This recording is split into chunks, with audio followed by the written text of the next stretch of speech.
Metal never retreats. Metal never surrenders. Metal never dies. Hey creeps, it's Cameron again, and welcome back to my channel where I talk about books, movies, writing, and all things spooky.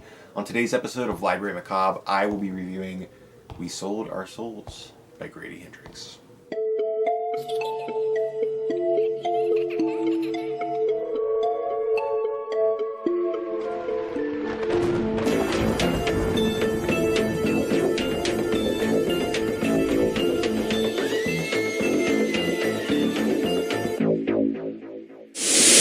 In We Sold Our Souls by Grady Hendrix, Chris's days of underground metal fame are over. She is now in her late 40s and spends her nights dealing with creeps from behind the front desk of a hotel. She is just barely getting by as she reminisces about the days before she and her band split up. Those were the days way back when, before Chris's fellow band member Terry Hunt rocketed to stardom and left the rest of the band behind. Now Chris is starting to become convinced that Terry Hunt actually sold the souls of all of the band members in order to achieve stardom. And so begins a road trip of complete madness as Chris begins to try and track down Terry Hunt to find out why he has done what he has done. We Sold Our Souls is, of course, the latest from Grady Hendrix, who you will probably remember wrote Paperbacks from Hell, which I reviewed last year when it came out. Even though Paperbacks from Hell was a non-fiction book, We Sold Our Souls is actually pretty similar in the sense that it is very self-aware and it knows what it is saying. Therefore, it might be a little bit hard to follow at times if the reader isn't up to speed on all things rock and roll. Now, I have never really been into the metal music scene. Yes, I am a horror fan, and metal and horror kind of go hand in hand at times,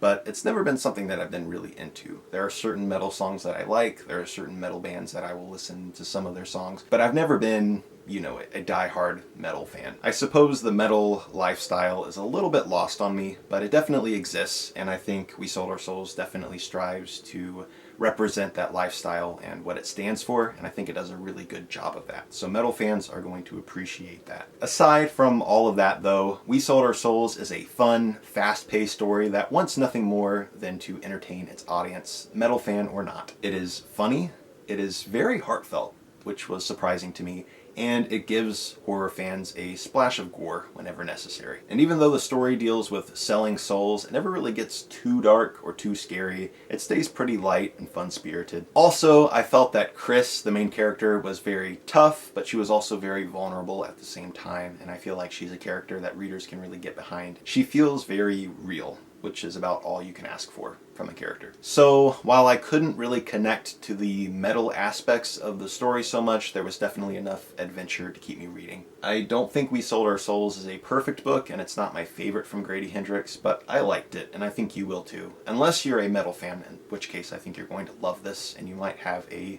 new favorite book on your hands. So I'm going to say that you should definitely give We Sold Our Souls by Grady Hendrix a try.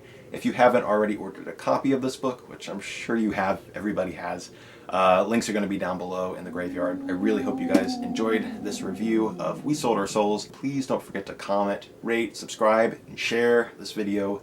Trust me, it really, really helps. Thank you all so much for watching, and I will see you next time. Later, creeps.